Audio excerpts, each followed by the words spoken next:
Yes, we are live now. Hello friends, this is Imanshi and welcome to Let's Learn. सभी को good evening, नमस्कार, राम राम, सत श्री अकाल, अस्सलाम वालेकुम, what you feel connected with. Start करेंगे आज का सेशन। समझेंगे इंपॉर्टेंट 30 मार्क्स की वेटेज है आपके पैसेज की, हिंदी और इंग्लिश या दोनों लैंग्वेजेस को मिला करके। अप्रोच सेम ही रहती है।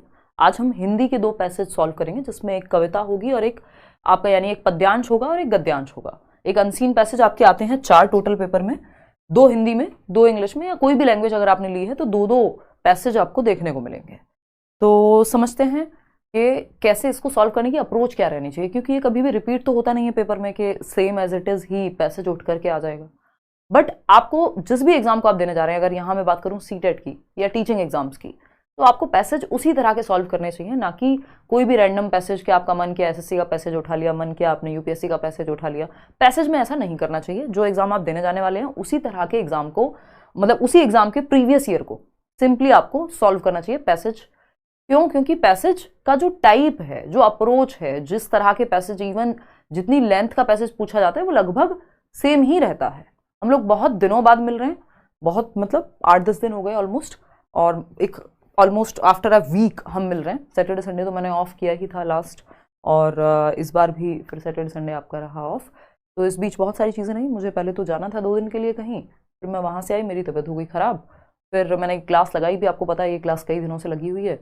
मेरी नानी जी की डेथ हो गई फिर से, क्योंकि मैं जगी रह गई और वो जो तबीयत ख़राब थी वो फिर से ख़राब हो गई। तो इस चक्कर में ये सारी प्रक्रियाएँ होते होते पूरा 1 हफ्ता हमारा नष्ट हो गया। बट कोई नहीं, आज से मैंने बैच में भी, ऐसा नहीं है कि मैं यूट्यूब पे क्लास नहीं ले रही थी, बैच पे ले रही हूँ, बैच में ले रही हूँगी। इस हफ्ते कुछ नहीं हो पाया, ना बैच की क्लास हुई ना यूट्यूब की क्लास हुई। आज से मैंने कंटिन्यू किया है दोनों को।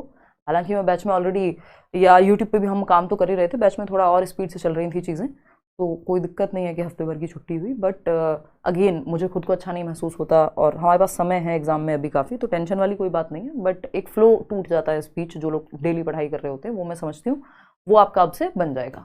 चलिए खैर, इनको सॉल्व करने की 2-3 टेक्निक्स हैं जो आप अप्लाई कर सकते हैं जब आप पैसेज सॉल्व करें।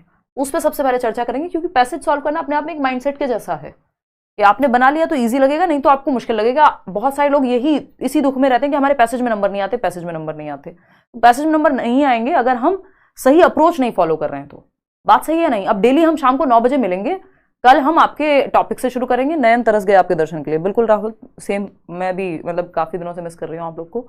तो काम ना करे ना इंसान तो अच्छा खुद भी नहीं लगता। जो काम करने वाला व्यक्ति होता है, पिछले 8 साल से मैं लगातार काम कर रही हूँ, तो मुझे पता है कि बहुत बढ़िया महसूस नहीं होता। 1-2 दिन इंसान को लगता है हाँ चलो यार रिलैक्स कर लेते हैं, ये वो, अगेन फिर वो अशांति आ जाती है अगर आप काम नहीं कर पा रहे होते हैं। तो खैर, लाइक शेयर सब्सक्राइब आप कर दीजिएगा। टेलीग्राम चैनल पे जो भी रेलेवेंट पीडीएफ्स होंगी, या नोट्स की भी, जो फ्री नोट्स की भी इवन पीडीएफ है, वो आपको टेलीग्राम चैनल पे मिल जाएगी। जो लोग बैच में नहीं भी हैं वो वहाँ से पढ़ सकते हैं। Let's learn squad 9 lakh plus लोग हम लोग जुड़े हुए हैं। किसी भी फेक टेलीग्राम चैनल से प्लीज़ मत जुड़िएगा। और ये सीटेट का बैच है जिसमें सारे टीचर्स अपना अपना सब्जेक्ट पढ़ा रहे हैं। मैं अपना CDP यानी child development and pedagogy discuss करती हूँ। करियरविल ऐप डाउनलोड करके बैच में एनरोल करके फिर आप वेबसाइट से ये लेंगे तो आपको मिल जाएगा डिस्काउंट। डायरेक्ट ऐप से लेंगे तो वो 20% हाइक पे या फीस जो है वो एक्स्ट्रा लगेगी। कुछ तो गूगल की पॉलिसी एंड ऑल है उस चक्कर में। तो ये एक बेसिक सी बात हुई। तसल्ली से आप बैच में पढ़ सकते हैं। नोट से लेके आपको एक किताब भी अलग से लेने की जरूरत नहीं पड़ेगी अगर आप बैच लेते हैं। हर साल हज़ारों लर्नर्स निकलते हैं। देखिएगा, अगर हम बात करें, ये पैसेज है आपका जिसको हम गद्यांश कह देते हैं, यानी जो प्रोज कह देते हैं इंग्लिश में हम। और एक और पैसेज है जिसको हम करने वाले हैं, वो है आपका पोइट्री कह देते हैं या कविता कह देंगे, ठीक है ना। तो जो लैंग्वेज 1 लैंग्वेज 2 जिन्होंने भी लिए, दोनों, क्योंकि लैंग्वेज 1 में पोइट्री जनरली आती है यानी कविता आती है, और लैंग्वेज 2 में दोनों ही प्रोज वाले जो है आपके आ जाते हैं, यानी दोनों ही गद्य आ जाते हैं। इतनी बात ठीक है। तो यहाँ पे एक कविता है और एक आपका इंग्लिश का पैसेज मैं अलग से किसी दिन कराऊंगी, लेकिन इंग्लिश वाले भी इसको देखें, क्योंकि बेसिक जो 2-3 चीजें मैं शुरुआत में बताऊंगी वो सब में सेम रहेंगी। जैसे जब हम पैसेज सॉल्व कर रहे हैं तो कुछ चीजों का ध्यान रखना चाहिए। कुछ लोग कहते हैं पहले आपको, मतलब 2 तरीके हैं, कहते क्या है, सबका अपना प्रेफरेंस है कि आपको पहले क्वेश्चन पढ़ लेने चाहिए और उसके बाद पैसेज को पढ़ना चाहिए। दूसरी एक टेक्निक होती है पैसेज सॉल्व करते वक्त कि आपको पहले पैसेज को पढ़ लेना चाहिए, यानी आपका जो अपठित गद्यांश है या पद्यांश है उसको पहले पढ़ लो और बाद में आप पैसेज सॉल्व करो। दोनों ही टेक्निक्स बढ़िया हैं। बस मेरा इसमें थोड़ा सा एक ये रहता है कि अगर पैसेज छोटा है, यानी इस तरह की कविता है, तो आप फटाफट से कविता को पढ़ लो, है ना। अगर इसमें 2-3 चीजें जो आपको हिंदी इंग्लिश के पैसेज सब में ध्यान देने योग्य हैं कि अगर मैं बात करूं जिनका पैसेज नंबर करते हैं उनको आज के बाद काफी हेल्प मिल जाएगी अगर ये 2-3 चीजें वो अपना ले, कि अगर पैसेज छोटा है, स्मॉल पैसेज है, तब आपको पहले फटाफट से पैसेज ही रीड कर लेना चाहिए, बाद में क्वेश्चन पढ़ लो। अगर पैसेज छोटा सा है, ये 4-6 लाइन का पैसेज है, 8 लाइन का पैसेज है, तो पढ़ लो ना एक बार, क्या दिक्कत है। अगर आपके पास समय नहीं है, पेपर छूट रहा हो, एंड में आप सॉल्व कर रहे हो, तो आप डायरेक्ट क्वेश्चंस पे जाओ, क्योंकि अभी ये जो इसमें कुछ 6 क्वेश्चन है, आई थिंक 6 या 5 क्वेश्चन है, उन 5 में से 4 या 3 क्वेश्चन जो है, 6 में से 4 क्वेश्चन ऐसे ही सॉल्व हो जाएंगे बिना पैसेज पढ़े। इस पैसेज की मैं बात कर रही हूं, किसी और पैसेज में भी आधे क्वेश्चन तो एटलीस्ट 7 क्वेश्चन है, 3-4 तो सॉल्व हो ही जाएंगे, वो आपकी अंडरस्टैंडिंग पे होगा कि आपको वो कॉमन सेंस होना चाहिए। और 1-2 क्वेश्चन तो व्याकरण के भी होते हैं, अलग से व्याकरण नहीं पढ़नी है, बट वो बेसिक अंडरस्टैंडिंग आपकी होनी चाहिए। ठीक है बात। तो जब स्मॉल पैसेज हो और समय ठीक तरीके से आपने मैनेज किया है, तो आप पहले पैसेज को पढ़ लीजिए। अगर पैसेज बड़ा है तो आप पहले क्वेश्चंस पढ़ लीजिए फटाफट से, और उन क्वेश्चंस में से जो जो टर्म्स हैं, जो मेन टर्म्स हैं, जैसे मान लो कहीं आपने क्वेश्चन पढ़ा शीश, तो आप पैसेज पे जाके शीश के साथ सॉल्व कर सकते हो, कहां आपको शीश दिख रहा है। ठीक है, तो ये 2-3 टेक्निक्स हैं। एक तो ये कि जब पैसेज छोटा है और टाइम मतलब पैसेज छोटा है तो पहले पैसेज पढ़ लो, बाद में क्वेश्चन।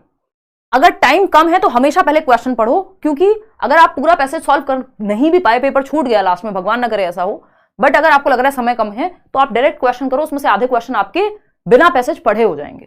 तो ये दोनों ही टेक्निक्स आपको मैंने बता दी, ये दोनों ही बातें आप ध्यान रख सकते हैं। नॉर्मल केस में क्या करना है, नॉर्मल केस में अगर पैसेज छोटा है पहले पैसेज पढ़ो, फिर क्वेश्चंस पे जाओ। और अगर पैसेज बड़ा है तो क्या करें भाई नॉर्मल केस में, अगर पेपर छूटता हुआ नजर आए या बहुत कम समय हो लास्ट में, तो सिर्फ क्वेश्चन से सॉल्व कर दो, क्योंकि एक प्रत्यय, ये उपसर्ग प्रत्यय तो आपको आते ही हैं, 2-4 क्वेश्चन तो ऐसे सॉल्व हो जाएंगे, तो कम से कम वो 0 होते नंबर उससे तो ज्यादा ही हो जाएंगे। अगर पैसेज बड़ा है नॉर्मल केस में, तो आप पैसेज बाद में पढ़िए, पहले आप क्वेश्चंस पढ़ लीजिए। कराएंगे भाई, तो पैसेज पहले पढ़ लीजिए, अगर छोटा है पैसेज बाद में पढ़िए, यदि पैसेज बड़ा है। जैसे ये एक बड़ा पैसेज है और इसमें 9 क्वेश्चन है, तो इन 9 में से पक्की बात है कि 3-4 क्वेश्चन तो ऐसे ही सॉल्व हो जाएंगे। ठीक है ना, हालांकि ये पैसेज एक्सेप्शन है, इसमें ज्यादातर क्वेश्चन पैसेज से ही सॉल्व हो रहे हैं। तो पहले हम कविता वाला पैसेज सॉल्व करेंगे, फिर हम इस पे आएंगे। या एक क्वेश्चन अगर हम करना चाहें, हमने जैसा कि कहा पहले हम डायरेक्ट, देखो कुछ छोटी छोटी बातें होती हैं, ये तो खैर क्लास की बात रही, कि आप पहले पैसेज पढ़ें। हाँ, अगर बड़ा पैसेज है तो आप पहले क्वेश्चन पढ़िए, पैसेज पढ़िए, यदि स्मॉल पैसेज है फिर क्वेश्चन पे जाइए, देन क्वेश्चन। ठीक, अगर पैसेज बड़ा है, सेकंड पॉइंट क्या है, अगर पैसेज बड़ा है, पैसेज यदि बिग लिख लेते हैं, हालांकि बनता नहीं है, लेंदी लिखना चाहिए कायदे में, तो लेकिन एक बड़ा पैसेज है, लेंदी है थोड़ा सा, तो पहले आप क्वेश्चंस पढ़िए, फर्स्ट आप क्वेश्चंस पढ़िए। ठीक, अगर समय कम हो तो दोनों ही केस में आपको पहले क्वेश्चन पढ़ने चाहिए, और क्वेश्चन से कॉमन सेंस से सॉल्व कर देना चाहिए, जितने आपसे हो जाए, नेगेटिव मार्किंग कोई है नहीं। तीसरी बात, यदि कोई ईयर दिया हुआ है, मान लो 1976 कोई टर्म दिया हुआ है, लिखा हुआ है एम्प्टी का मीनिंग बता दो, या मर्यादा किस सेंस में यूज हुआ है पैसेज में, तो अगर इस तरह के टर्म है तो वो टर्म डायरेक्टली आप पैसेज में जाकर के सर्च कर सकते हो, इजी हो जाता है क्वेश्चन सॉल्व करना, अगर कंप्लीट पैसेज नहीं भी पढ़ पा रहे हैं तो ये 2-3 टेक्निक्स हैं जिनको आप पैसेज सॉल्व करते समय इस्तेमाल में ला सकते हो। बेटर ये है कि बड़ा पैसेज है तो बाद में पैसेज, पहले क्वेश्चन, छोटा पैसेज है तो पैसेज पढ़ लो ना, 2 सेकंड लगेंगे। ठीक, जैसे ये अभी हमने पैसेज नहीं पढ़ा, बड़ा पैसेज है, एक क्वेश्चन सॉल्व करते हैं बिना पैसेज पढ़े। पहला क्वेश्चन है, विशेषण विशेष्य का उदाहरण नहीं है, नॉट पूछा है। विशेषण विशेष्य का, विशेषण क्या होता है भाई, जो किसी संज्ञा सर्वनाम की विशेषता बताए। विशेष्य क्या होता है, इसी के आसपास का कुछ होता है। अगर नहीं भी पता, सब कुछ आपको पता हो, जरूरी नहीं है आप पूरी ग्रामर के रट्टे लगा के जाएं, व्याकरण पढ़ के जाएं, जरूरी नहीं है। क्या हो गया, ऐसे रोबोटिक मोड में क्यों बैठी हो, टेढ़ी होके, मुझे लगा पता नहीं क्या बता रही हो। हाँ, पुल दे दो, मुझे लगा निशा का दिमाग घूम गया, मैंने पता नहीं ऐसा क्या बता दिया। आज बहुत दिन बाद बैठी हैं वैसे भी पूल पे। अब डेली हम लोग मिलेंगे आपके साथ शाम को 9 बजे। फ्री नोट्स लेट्स लर्न वाले वो आपको टेलीग्राम चैनल पे मिल जाएंगे। देखिएगा, विशेषण विशेष्य का उदाहरण नहीं है, थोड़े से मुश्किल है दोनों ही पैसेज, है ना, डिफिकल्टी लेवल, क्योंकि पेपर 2 को ध्यान में रख करके लिया गया है, बट जरूरी नहीं है, अगर मुश्किल से मुश्किल भी आएगा तो यही आएगा, है ना, मुश्किल से मुश्किल भी तो क्या, यही चल रहा है ना आजकल सोशल मीडिया पे। देखो, तो मानव अस्तित्व किसका विशेषण विशेष्य का उदाहरण नहीं है, पेयर बने हुए हैं, जोड़े। आध्यात्मिक दुनिया, यानी दुनिया कैसी है, आध्यात्मिक, यानी विशेषता क्या है दुनिया की, आध्यात्मिक होना। तो विशेषण विशेष्य की बात हो रही है, किसी की तो विशेषता बताई जा रही है किसी और के द्वारा, रूपात्मक परिवर्तन यानी क्वालिटेटिव परिवर्तन। तो किसी की तो विशेषता किसी के द्वारा